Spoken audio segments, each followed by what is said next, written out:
diperlukan untuk melaksanakan dokumentari biogeografi mengenai ekosistem hutan paya bakau. Tanjung Ketapang, Muara Johor terletak di tepi laut di muara Sungai Muar. Di sini letaknya pusat rekreasi yang mempunyai trek jogging, peralatan senaman, pondok rehat dan pelantar laluan pejalan kaki ke tepi laut di mana pengunjung boleh melihat pemandangan menarik alam semula jadi, pokok-pokok bakau dan hidupan yang tinggal di sini. Tanjung Ketapang ini telah diwartakan sebagai hutan simpanan kekal oleh Pengarah Perhutanan Johor. Hutan paya bakau yang terdapat di sini menjadi sebagai habitat yang membolehkan spesies tersebut mencari makanan mereka.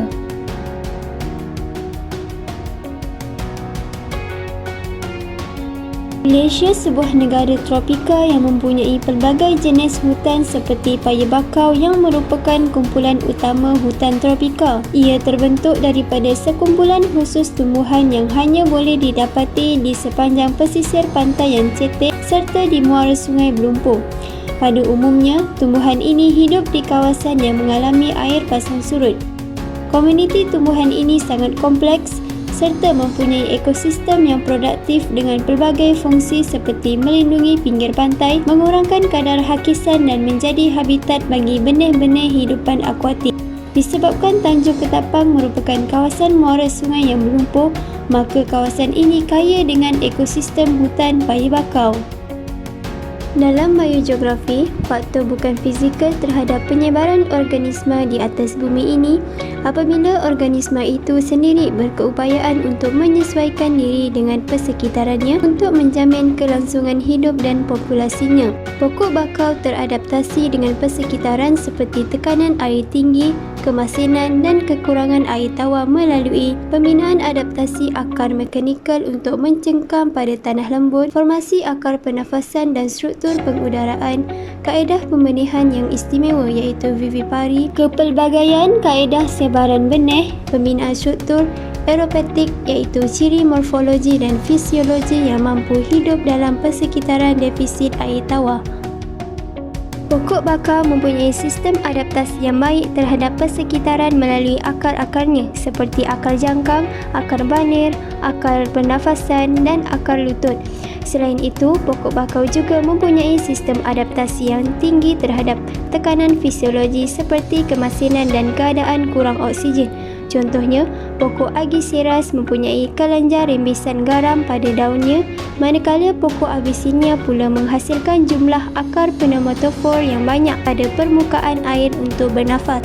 Ini merupakan akar pernafasan atau pneumatofor yang berfungsi untuk menyerap oksigen daripada udara. Contohnya, bakau api-api dan perepat.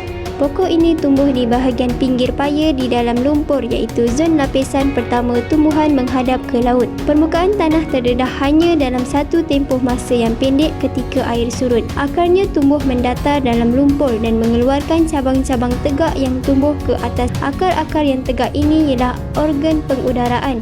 Apabila terdedah kepada udara, ia boleh menyerap oksigen terus dari udara, tetapi semasa air pasang, ia masih mendapat udara apabila air laut berombak. Di Tanjung Ketapang ini terdapat dua jenis bakau yang mengandungi akar pernafasan ini iaitu Avicennia marina atau bakar jambu dan Sonitaria alba atau bakar perepat. Akar jangkang juga mengadaptasi dengan baik terhadap kawasan persekitaran tanah yang berlumpur. Jenis akar ini tumbuh bercabang keluar dari bahagian bawah batang pokok untuk mencekam pokok dengan kuat dan menyokong pokok daripada tumbang supaya dapat bertahan daripada ombak besar dan membolehkan pokok menyerap oksigen daripada udara semasa air pasang. Di sini terdapat dua jenis pokok bakau. Ini merupakan bakau minyak atau Rhizopora apiculata. Dan yang bahagian sana daunnya lebih besar sedikit, merupakan pokok bakau kurap atau Rhizopora apiculata. Adalah spesies pokok berakar jangkang yang terdapat di Tanjung Ketapang. Apabila dewasa, jenis bakau ini kebanyakannya mempunyai akar sokongan iaitu akar topang yang tumbuh ke bawah. Kedua-duanya dapat dilihat juga membiak dengan istimewa iaitu vivipari, di mana biji benihnya bercambah dan bertumbuh semasa anak benih masih melekat pada pokok induk. Keadaan ini membenarkan pertumbuhan yang cepat menjadi anak pokok apabila anak benih tertanggal dari pokok induk dan jatuh mencacak ke tanah. Salah satu yang paling ketara perbezaannya dapat dilihat melalui struktur daun, yang mana bakau minyak adalah lebih sempit dan bakau kurap lebih lebar dan berbintik di belakang daun. Namun begitu, batang pokok bakau yang telah mati mendorong organisma lain hidup untuk menyerap nutrien yang ada pada batang tersebut. Dijumpai di tanjung ketapang ini ialah kudat oren atau Pycnoporus cinnabarinus, juga dikenali sebagai cinnabar polypore, ialah pengurai akar putih mereput.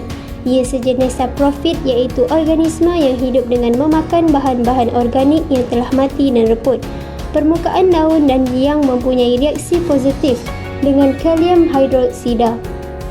Dalam biogeografi, faktor fizikal terhadap penyebaran taburan spesies di sesuatu kawasan ialah dari segi jenis tanah. Tumbuhan dapat berkembang dengan baik di tanah yang sesuai dengan perkembangannya, juga mengandungi nutrien tertentu. Kawasan tanah yang berlumpur di Tanjung Ketapang terdapatnya ekosistem atau spesies lain selain pokok bakau, yang mana ianya mampu mengadaptasi hidupannya di tanah berlumpur. Antaranya ialah pokok nipah.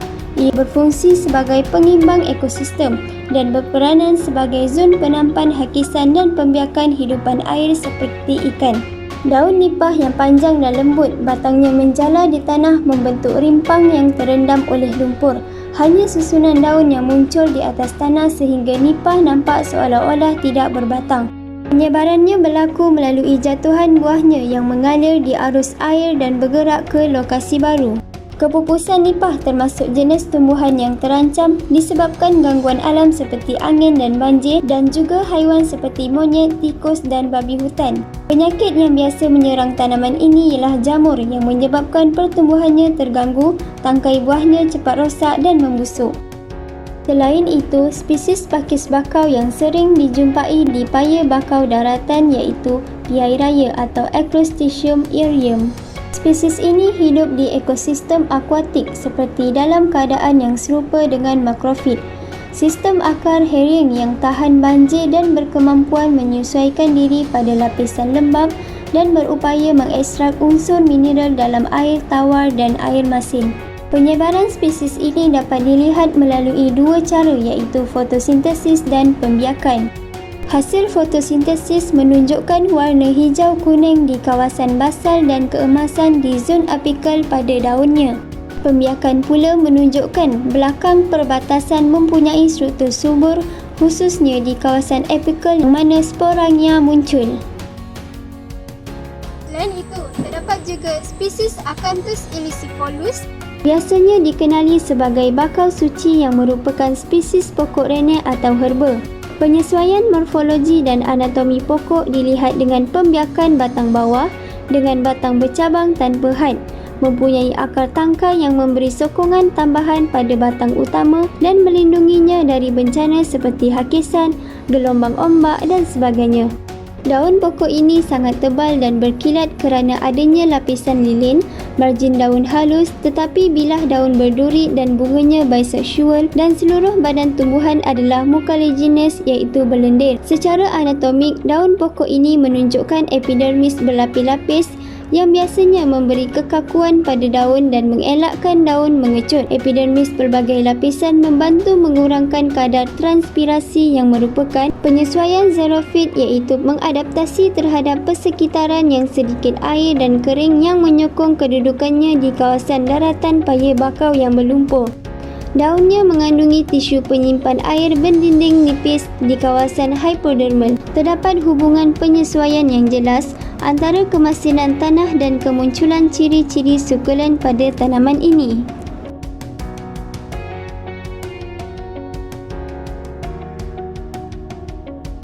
Bangau besar atau Egretta alba biasanya hidup bersendirian atau dalam kumpulan kecil di paya dan hutan bakau kerana makanan mudah dicari di samping mudah membuat sarang untuk bertelur. Bangau besar ini ialah haiwan berdarah panas, mempunyai sayap dan tubuh yang diselubungi bulu pelepah serta paruhnya besar tidak bergigi.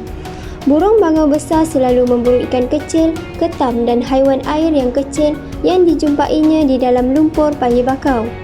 Meskipun burung bangau besar tidak selumrah burung bangau biasa, akan tetapi ia tetap membiak di negara ini iaitu pada bulan Ogos atau September setiap tahun. Kebiasaannya spesies ini tertumpu di kawasan berlumpur untuk mencari makanan, malah menjadikan hutan paya bakau sebagai habitat mereka.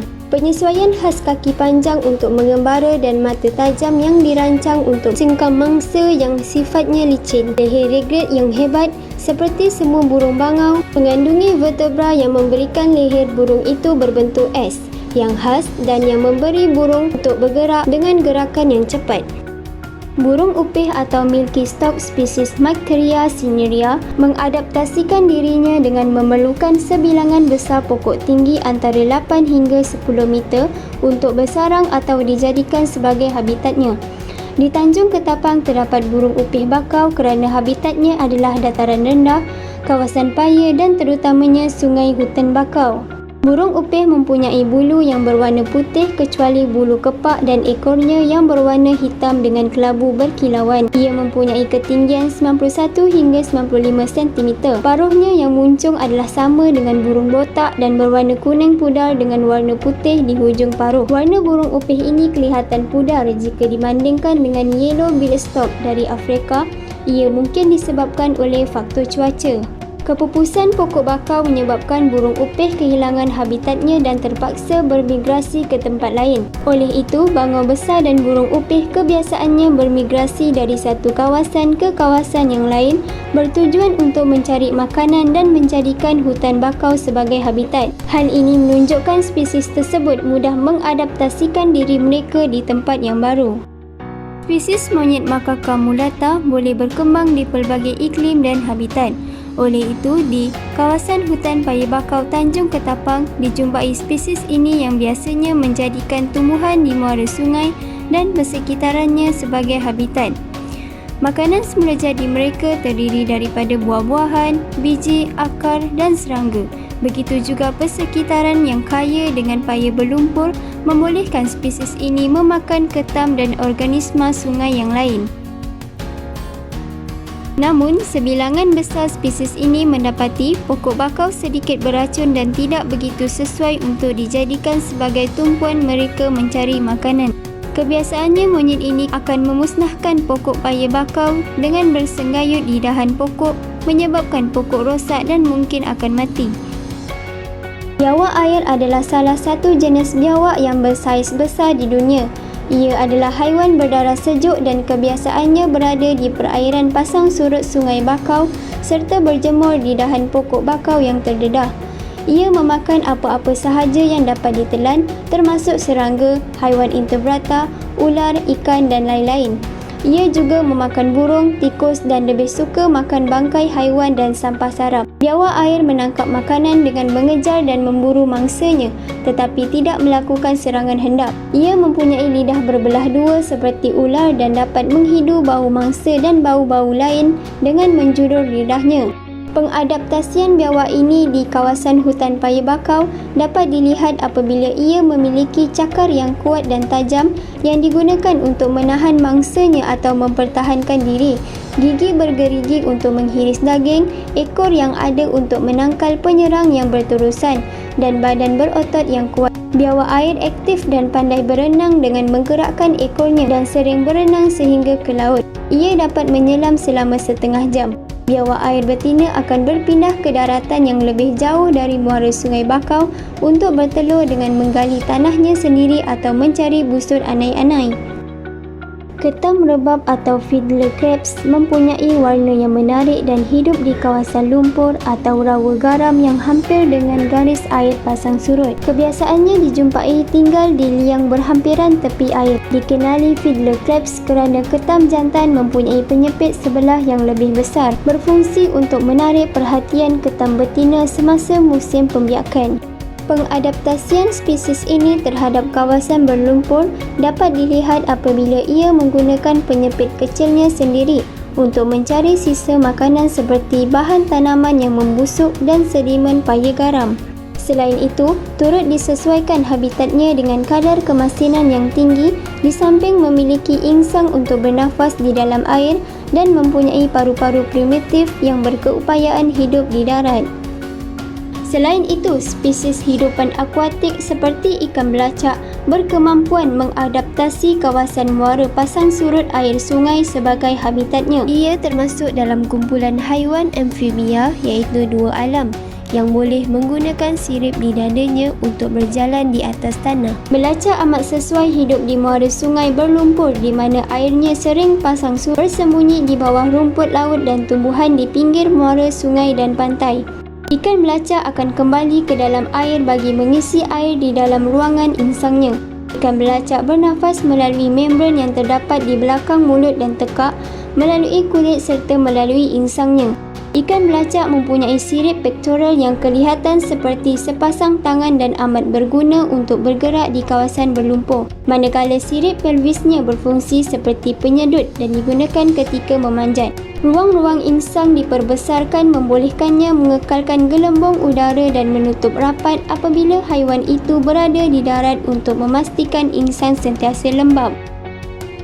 Penyelidikan yang dijalankan mendapati bahawa hutan paya bakau di Tanjung Ketapang ini mempunyai pelbagai taburan spesies geografi serta ekosistem tumbuhan dan haiwan mengikut ruang dan masa. Proses evolusi yang berlaku terhadap tumbuhan dan haiwan yang mana populasinya mampu mengadaptasikan dan mempersesuaikan diri dengan keadaan sekeliling yang baru, dan juga elemen geografi sama ada fizikal dan bukan fizikal.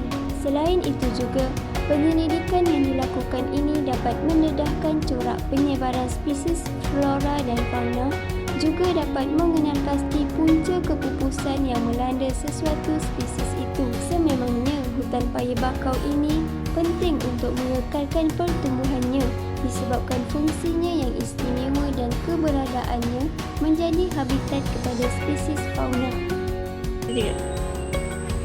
Seperti yang anda lihat, ekosistem hutan paya bakau di Tanjung Ketapang ini semakin hari semakin terancam dan mungkin akan mengalami keputusan.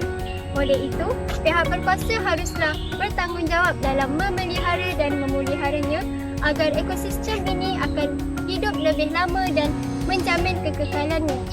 Itu sahaja kali ini. Diharapkan segala maklumat yang disampaikan dapat memberi manfaat kepada anda semua. Sekian, terima kasih.